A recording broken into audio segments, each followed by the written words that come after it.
Hello and welcome to Newspeak, the New Culture Forum's weekly look at the news agenda. I'm joined, as usual, pleased to say, by Rafe Heydel-Mankoo, our senior fellow, historian and royal commentator, and this week by a guest who's been on a number of times before, Neil Anderson, former director of Migration Watch. Before we look at our topics for this week, just a message. As you know, we're doing a lot of our locals events throughout the country, and the next one coming up is actually on September the 27th. That's Wednesday, September the 27th in Birmingham. And please, if you're in Birmingham or around about Birmingham, please do come along. It will be a great evening. They've been proving to be very, very successful. Mostly a social evening, but we shall be there and look forward to meeting you. If you want to know details of where and when, then please do go to events@newcultureforum.org.uk. That's next, 2 Wednesdays' time, yes, 27th of September. We'll see you there. What we're going to be talking about today, of course, is pretty much unavoidably Russell Brand and this huge scandal that has basically blown up in the past week. I think it's fair to say we'll be talking as much about the reaction to it as about the actual issue itself. We're also going to be looking at this rewriting of history, which is going on at an infant level, if you like, in various children's books. You might have seen the palaver that there was about horrible histories, which the BBC put out, but there's also another book called Brilliant Black British History, which has, shall we say, an idiosyncratic line on British history. And then finally, of course, we're going to be discussing the events at Lampedusa as well. Let's start with Russell Brand, because everyone else is. Neil, what do you make of the reaction to this? It seems to have been entirely polarising. Absolutely. It seems to be that we got, depending upon your view of Russell Brand as an individual and as an entertainer, and now as a sort of YouTube influencer, that seems to shape, regardless of the fact that you have no evidence or no particular knowledge of the intricacies of the events that he is being accused of beyond this documentary, that in some way you already have a very clear position on where you stand vis-a-vis his guilt or innocence. Yeah. We've seen this on both sides of the political spectrum. We've seen it, with the likes of sort of Jordan Peterson coming out and sort of defending him, and we've seen it obviously on the other side, that huge amount of accusation and finger pointing.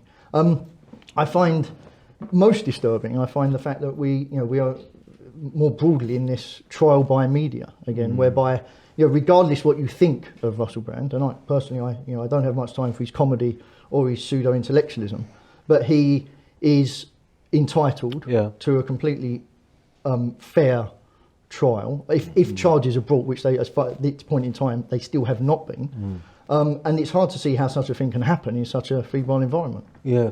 Would you go along with that, actually? Yeah, I found the fallout from this to be very depressing and disappointing, because it's shown how rigid the division now is within society and how tribal we've become.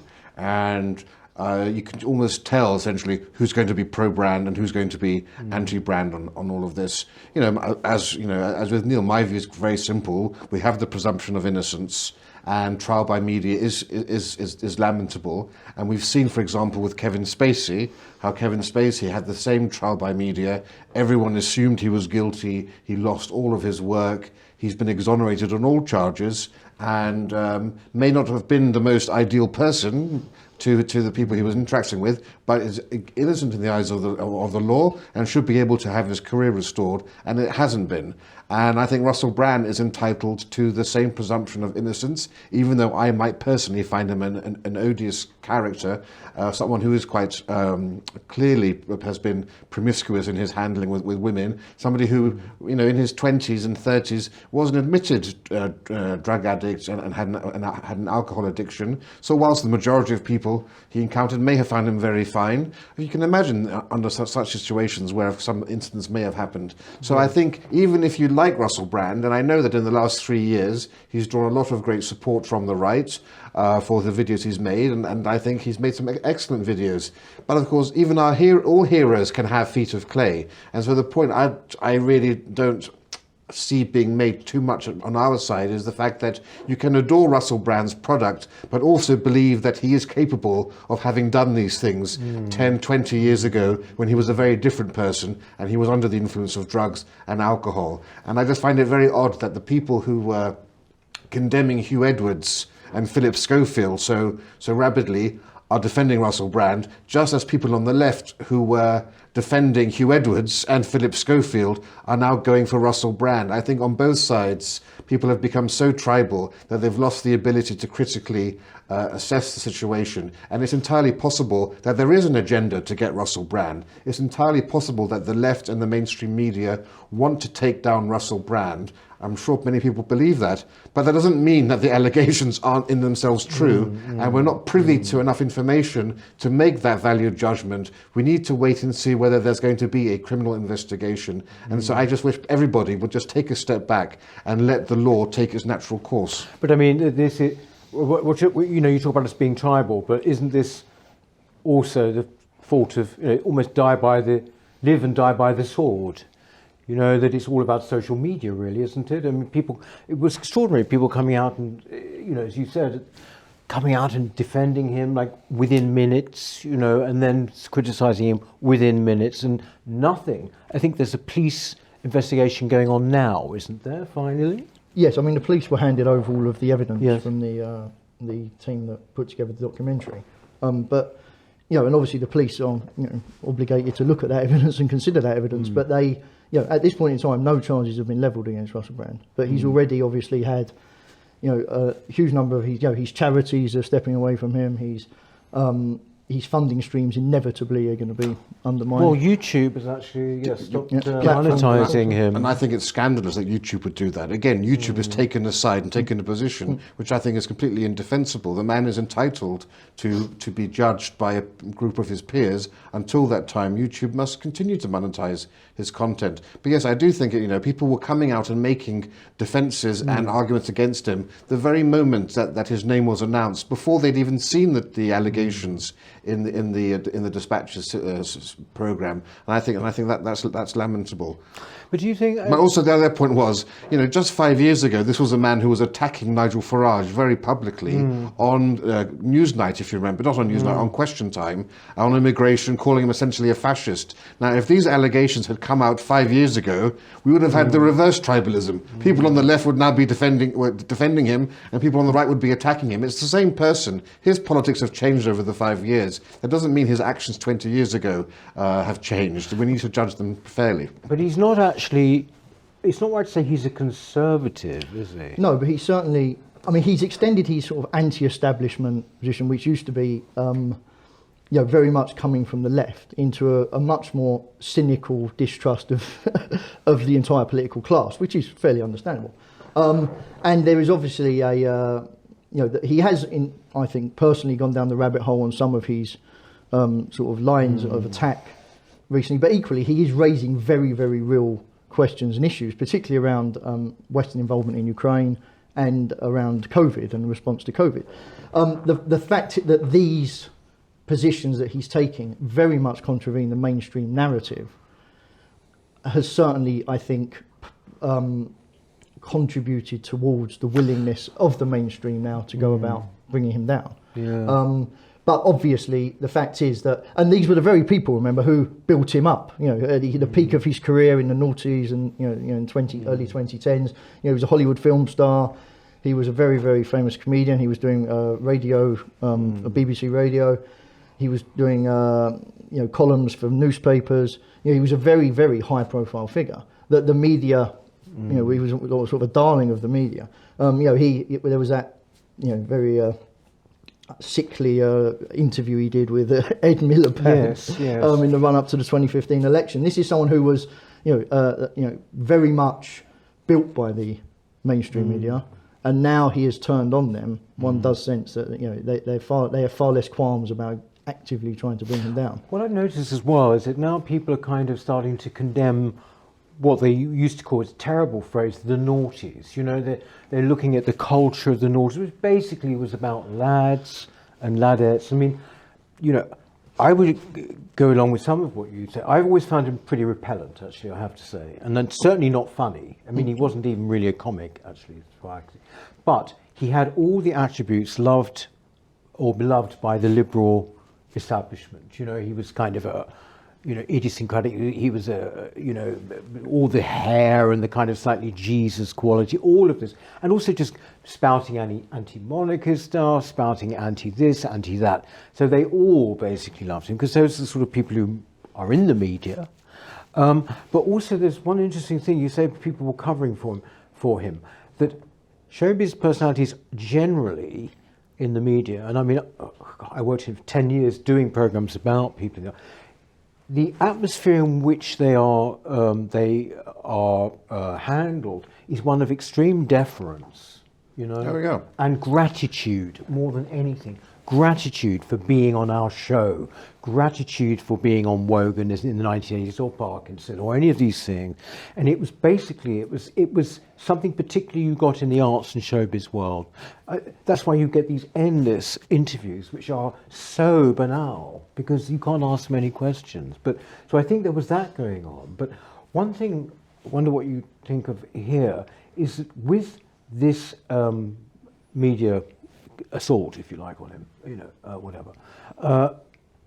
Why? This still comes in my mind. You know, why take the massive force of the Sunday Times and Channel 4, and when you think of the investigations they used to do about thalidomide or about expenses in Parliament, things like that, things of real import. That's why I say it's entirely possible that there is an agenda out to get this man because he is essentially, you know, he's become an apostate and he is working against mainstream media. He's getting many more views. You know, he's got a much larger audience with his 6 million followers than Newsnight or any show on mainstream television can hope to get. Of course, that doesn't mean that the allegations are necessarily incorrect, or they may be completely false. We don't know that. But yes, I think there is evidence of that. But yeah, but to go back to your previous point, it is interesting how he's not really a stand-up comic. Most stand-up comics will say he's not a comedian. He was never really part of the circuit or anything else. He was a character. And I don't want to draw any connection between his activities and Jimmy Savile, but these were people who basically were larger-than-life eccentric characters, Jonathan King, all the sort of characters, and they were eccentrics who had lived a larger life, and it was their oddity that made them into celebrities. And just like Jimmy Savile did, they were both basically admitting to what they were doing and their promiscuous lifestyles became a part of their routine, right? It became part of their joke.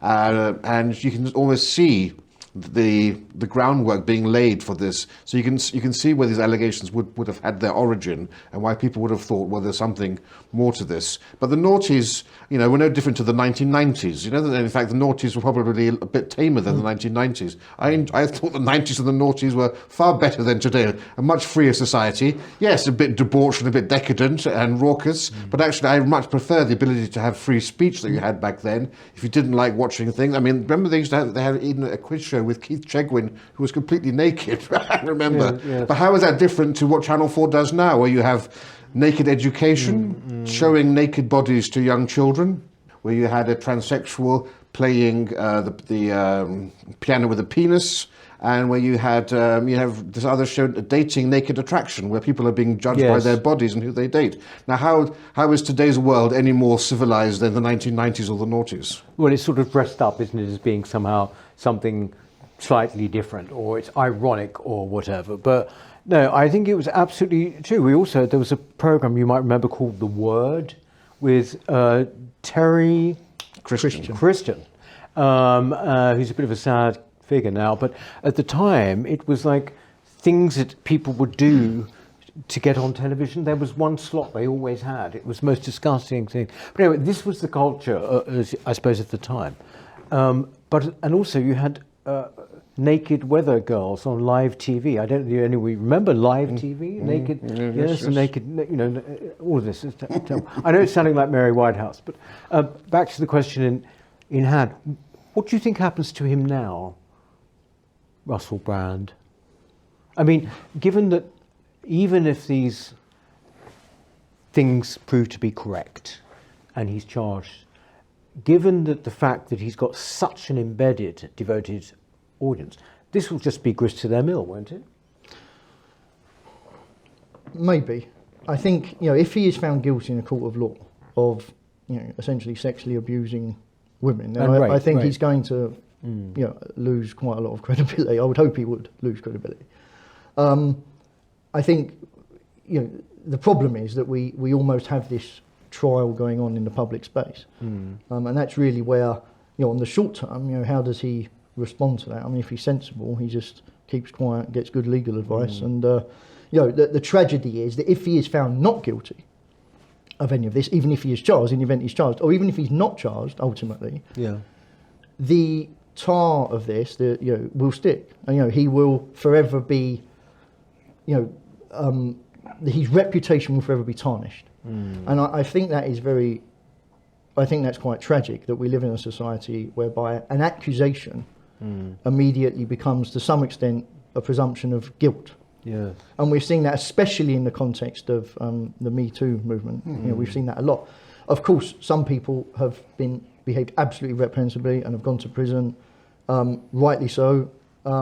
But the fact is that, as you mentioned, Kevin Spacey is a good example of someone who his behaviour may not have been perfect, but if he was found not guilty in a court of law, Exactly. By the fact that this is one, undoubtedly one of the greatest actors of modern times, now will struggle to get much work. He might have some sort of rehabilitation in the way that Mel Gibson did, but really and truly, I think what we're seeing with Russell Brand is already so much of what he has built in his own unique and flamboyant way.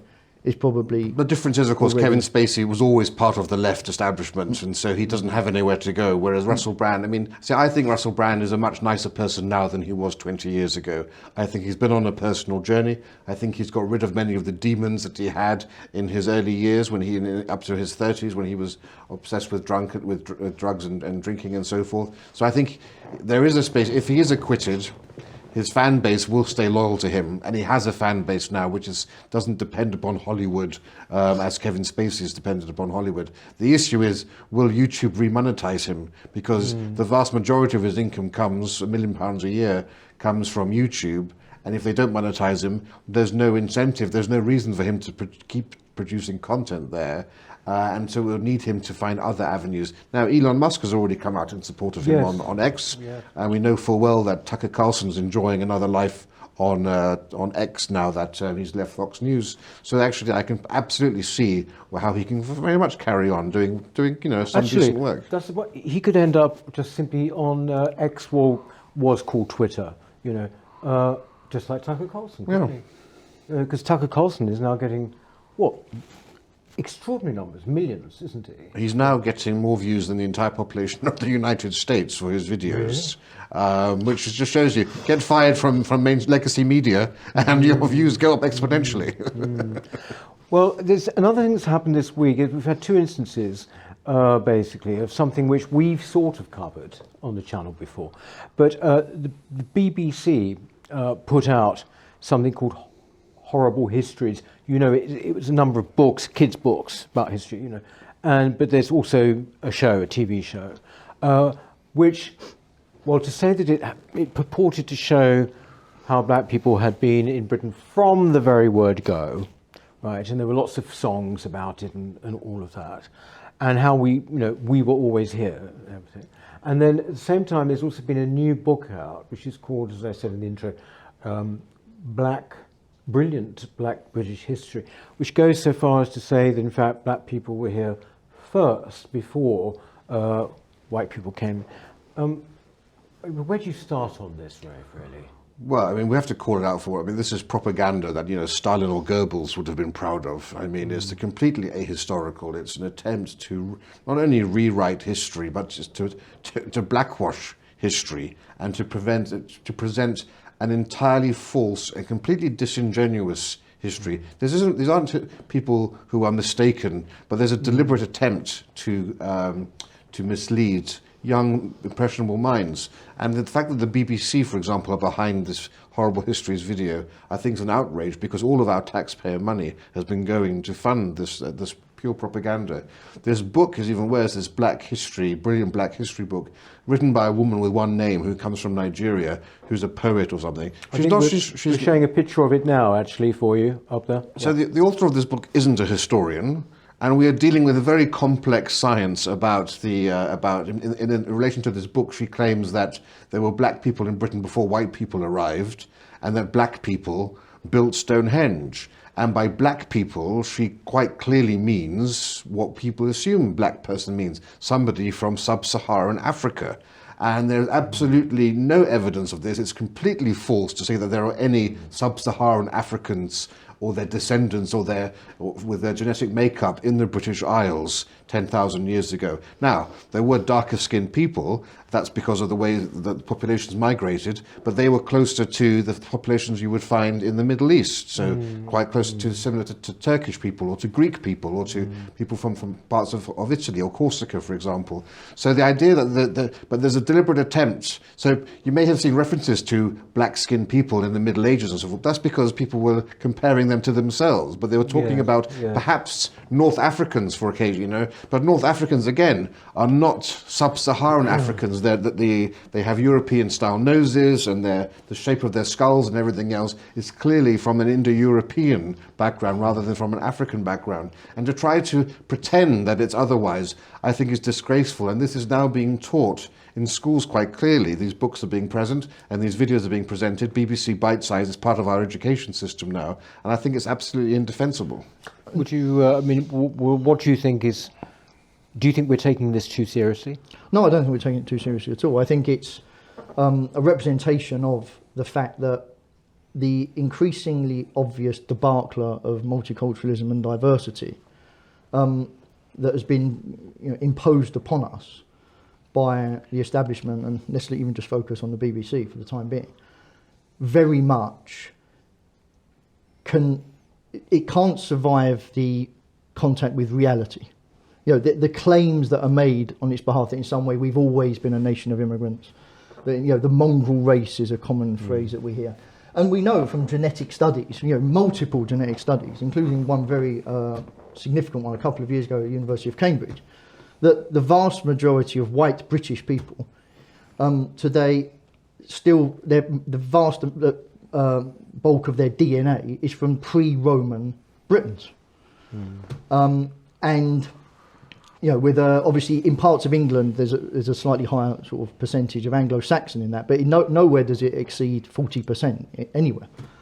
So the British people do have a history going back into pre-Roman times, certainly a very clear genetic link to the people of the past. Yes. There is no presence in any way, to any degree of significance, of black, sub-Saharan African DNA in the vast majority of white British people. So, but the thing is, in order to therefore validate what is a completely, a dangerous experiment of, this new sort of way, diversity, multiculturalism, and the idea to normalise this, to do that, you have to erase white people from their own history. You cannot allow white British people to lay claim to any sense of indigenousness in these islands.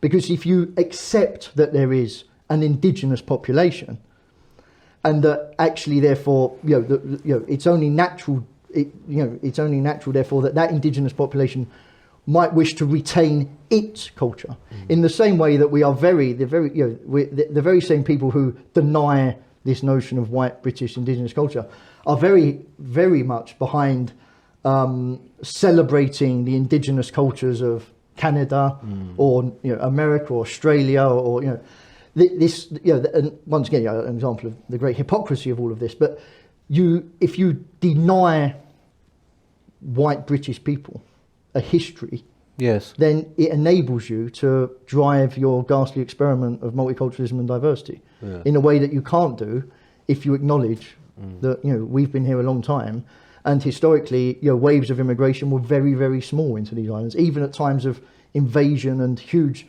socio-cultural upheaval, Roman invasion, the Viking incursions, and obviously the Norman conquest. They changed our DNA microscopically. I mean, that's the important point here. I mean, the amazing thing is that despite Roman occupation, the Romans left almost no legacy behind here in terms of genetics and so forth. So most white British people carried on, and the Roman Empire was just an anomaly. It's a bit different when you get to the Normans and you get to the Anglo-Saxons. Even then, it was quite limited. But yeah, even then it was absolutely limited. Ultimately, yeah, and of course Neil's also very right. The only indigenous population that's not celebrated are white Europeans. Maybe Laplanders are celebrated, but apart from that, no one else is celebrated. Ultimately, this is about the creation of new foundation myths, isn't it? Myths are very powerful. All cultures have them. They inspire people. You remember Sadiq Khan saying that London was a city built by immigrants. London's old powerful foundation myth was that it was founded by Brutus of Troy, connecting us to the classical world after the defeat of Gog and Magog. That was a powerful, inspirational myth for people living in the Elizabethan era and so forth. This is just the same sort of attempt to create this new myth that Britain was created by immigrants.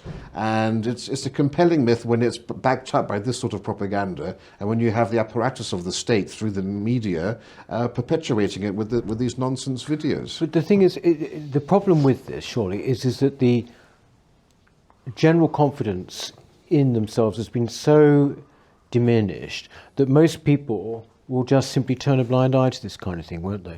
These books or this thing. It makes us very angry. I mean, on a visceral level, the lie of it makes us angry. But most people will say, well, won't they? Yeah, but that may be true. May be true of the adult population. But the most disturbing thing about this is the target audience. Yeah. We're talking about our children. We're talking about the future generations who have to understand the context in which we exist today and where we have come from. And by feeding them this distortion, they will grow up not believing in any context of a traditional sense of Britishness that we understand and have understood in this country for millennia. Children are the most vulnerable to this type of propaganda. And we know that institutionally, looking at the education system, it's quite worrying. You've touched on this many times before. The extent to which, they are being fed a very distorted sense of history, a very distorted understanding of what society means, and adults may or may not turn a blind eye to this, but children ultimately are going to be exposed to this. They're the ones getting fed this, and instead of creating a unified society with a shared common heritage, we're simply saying that nothing, particularly to the white British children, that you have no a special claim on anything that your ancestors produced or did. That essentially we will deny you that in order to feed you, as you say, these new foundations of this new society upon which we are all simply immigrants, including the white indigenous population. And the idea, and of course, the value and purpose of teaching true and accurate history is to provide an apparatus, a skeleton for social cohesion, for us to come together, things that we can all look that unite us together as a people and that we can draw inspiration from. And this idea, and we can celebrate, and the idea that of this cultural relativist idea, it's actually more than cultural relativism. It's the stealing of a proud history by another culture, by saying, well, actually, it was black people who brought over the technologies and the mathematics and the science. Well, I'm sorry, if that was the case, then why don't we see any great architecture in sub-Saharan Africa? Why don't we see any of the equivalents that you're alleging was they brought over to these islands here? And I think the insidious nature of this is that no society can survive and sustain itself if it's constantly being undermined from within. And it's corrosive to not just to the education of our children, but when they grow older, to the fabric of our society, because they'll think that there's nothing in this country that's worth defending, because none of it is legitimately ours. Well, I think that is actually the conclusion a lot of people now have come to. I mean, you've got young kids, haven't you? I do. I mean, how do you monitor what they're seeing, what they're being taught, what they're reading? My kids are still very young. So I've not yet encountered a sort of anything that glaringly concerns me, and I don't really, I can't really talk from any particular experience of anything that stands out as an issue. However, In terms of monitoring what they see, I mean, this is a whole different conversation, of course, but you can only, as a parent, try to control their access to We'll take horrible dubious histories. information. That's Or if they are exposed to it, against your your will, and you find that out, then obviously to correct them. And if and obviously in a strong, as we as historically society has strong family units, ultimately most real education goes on within the family unit in terms of how you are brought up, how you perceive the world. Education gives you the tools to engage and be a productive member of society, but your sense of fundamental place and belonging in society must be shaped by family, not by government edict through the education system. And so, that's our responsibility, obviously, as parents and parents everywhere, to ensure that their children are, whatever the state is, whatever line the state is trying to impose upon them, that in some way, if you find that dubious or questionable, that you are willing to correct that. And we're also wasting so much of our children's time by focusing on these subjects at school. They have a whole day dedicated to Henry VIII's Black Trumpeter, who was a complete non-entity, but a whole day, but nothing will be taught about Copernicus or about Martin Luther or about truly great figures who are, our children growing up completely ignorant about them, and yet people who are deserving of just a footnote in history get entire lessons. Yes, in fact. Well, actually, they won't know anything about them, and if they do know anything, it will be that they somehow their greatness derived on the back of slavery or something like that, which didn't even exist in the form in which we are usually talking about it. I mean, it's terribly, terribly worrying. Finally, we've had a situation in Lampedusa, which I believe at the time that we're talking now, you started off with something like 10,000 people going on boats to this small island of 6,000 people. It now has reached something like 18,000, I think. And these are mostly coming from where? Do you know? Or North Africa. Mostly from the Sub-Saharan people Africans. themselves are primarily from West Africa, Sub-Saharan West Africa, Burkina Faso, Sierra Leone, Mali. Obviously, they're getting to Tunisia. It seems that many of these people may have been in Tunisia for some time, maybe even working. But obviously the Tunisian government of late has had a bit of a crackdown on these people. And what's astonishing is that the fact that it is in such a intense wave. Yes. There is sort of media talk around the fact that there had been some big storms, and so this had been sort of building up on the Tunisian coast, and now the storms have abated. These people are coming over in droves. But there are also people obviously from North Africa and the Middle East, and some from East Africa. But the fact is that the principle of this is just an intensification of what we've been seeing ongoing for the last sort of 10 years. And whether or not this is a one-off, which I consider unlikely, or whether it's actually part of a new amplification of the problem, I think remains. Yeah, and there are those who are quite serious about suggesting that the Wagner Group may be involved in this too, and that Putin, Russia sees, because we know full well that Putin sees migration as an extremely useful weapon to be using, and the fact that he knows that migrants are a weapon should be a lesson for everybody, all the liberal-hearted liberals on the left who think that migration is a good thing.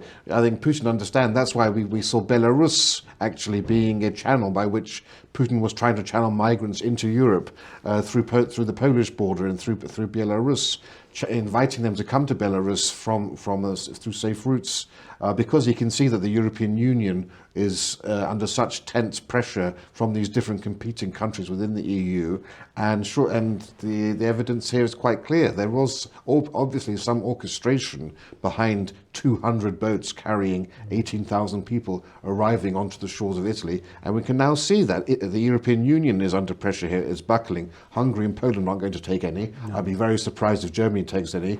Italy's pleading for this to happen, and you can see that the fissures are beginning to appear again within the EU. I think this is such a sinister and deadly foretelling of things to come. The population of Africa is so large, it's huge, And just one wave can bring that many people in. It doesn't take many more than that to destabilize a major country like Italy. And once that happens, then you can see a major crisis coming throughout all of Europe. And I think it should be things like this, that lighter touch paper, you would hope, and we'll get all of Europe united to say we have to actually change our policies and our plans. Our very laudable asylum policies were decided in the 1950s after the Second World War. The world of today is a very different world, and we should have the ability to just take people out of the country immediately. But the problem is, you see, is that, yes, of course, in an ideal world, it would wake people up. It would wake people up. There's a feeling for me that this is one of those totem events in this whole discussion of migration, actually. But you look at these young men, they are young men, right? They don't behave like refugees at all. They're quite aggressive, actually. With some scenes where they certainly are not grateful to be on, safe land or whatever. But the thing which always confuses me and most people is, where is the will to actually stop something which is happening in front of your very eyes? Why do you even let these boats actually even stop? And if you want to stop the far right getting elected, this is precisely what you don't do. Yes. Yeah, exactly. And there is no political will, though, really, ultimately. Firstly, let's remember that Italy cannot really enact an independent policy on this. The EU have, Maloney got elected on the back of being strong on immigration to some extent, and has, is being seen to fail on that. And the fact is, at the moment, that the EU, are dangling lots of money, to the Italians, as part of the sort of post-COVID rebuilding fund, etc. I think Italy is the largest recipient of this EU money in the EU. And obviously, behind the scenes, they're basically laying down quite strict conditions on, this money will continue to flow if you, don't, take a unilateral approach to dealing with this problem. And the talk is still about how do we disperse these people around Europe. It's not how do we send them back. Yes, exactly. And the fact that they're still having these arguments as if this will be the last ever boatload to come upon the shores. And this dispersal mechanism that they are lauding has failed monumentally. I mean, this year Italy has received some 130,000 asylum seekers. Just over 1,000 of those have so far been distributed to other countries in the EU. Less than 1% of these people have actually been transferred according to the agreements in place. And we know that this because the equivalent, it's easy to draw up these agreements, but ultimately, if countries just turn and say we're not going to take people migrants, then Italy's stuck with them. It clearly is a completely dysfunctional system, and unless there is will either for nation states to aggressively pursue their own interests,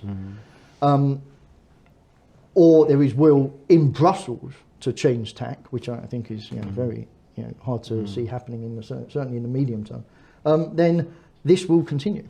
Well, as I say, most of the institutions and apparatus of the international order, including the asylum system, were established after the Second World War, when people had an experience of refugees within Europe. But the experience of today's world is so vastly different. The cultures are so vastly different we're talking about. The numbers are so vastly different. I think we need to completely break down those 1950s institutions and systems and develop a new one that's fit for purpose for the modern era. Yes. I mean, the UN Refugee Convention certainly needs to be rewritten. As you say, it was built in a world for a world in a different time and a different set of conditions.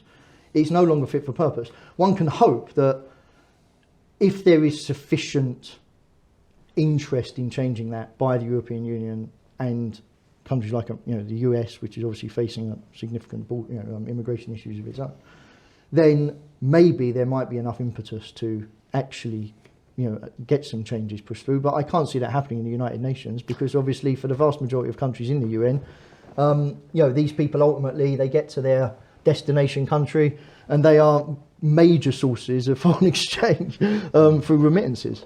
So it does create a very, it's an impossible situation, I think, to resolve through the United Nations. I think it's interesting. I've noticed a slight change in the language people are using now. I think there's been something particularly shocking. It was not unlike when Merkel let in 1 million people back in 2015. and people are looking at this thinking, wait a minute, something is seriously going wrong here, and you're hearing about Europe being destroyed and this sort of thing within a few years. It's not so fanciful to say that actually anymore if this goes on. I mean, look at DeSantis though, right? DeSantis has got such a great scheme that he's been doing recently, whereby he's been sending he's been sending asylum seekers in Texas to New York, to Chicago, where these famously liberal towns are panicking and wanting to know immediately how they can build a wall around their cities. And if only there was a way for Maloney to send everyone directly to Brussels and Strasbourg, we might see a different policy within the EU. Yes, exactly. I mean, it's yes, exactly. Or in the case of this country, to Islington or wherever, or send them to Theresa May's village. You know, Sunning, beautiful little village. You know, and she recently said, didn't she, that immigration is a very, very good thing for us, and basically shouldn't complain. So why don't you send them there? You know. Anyway.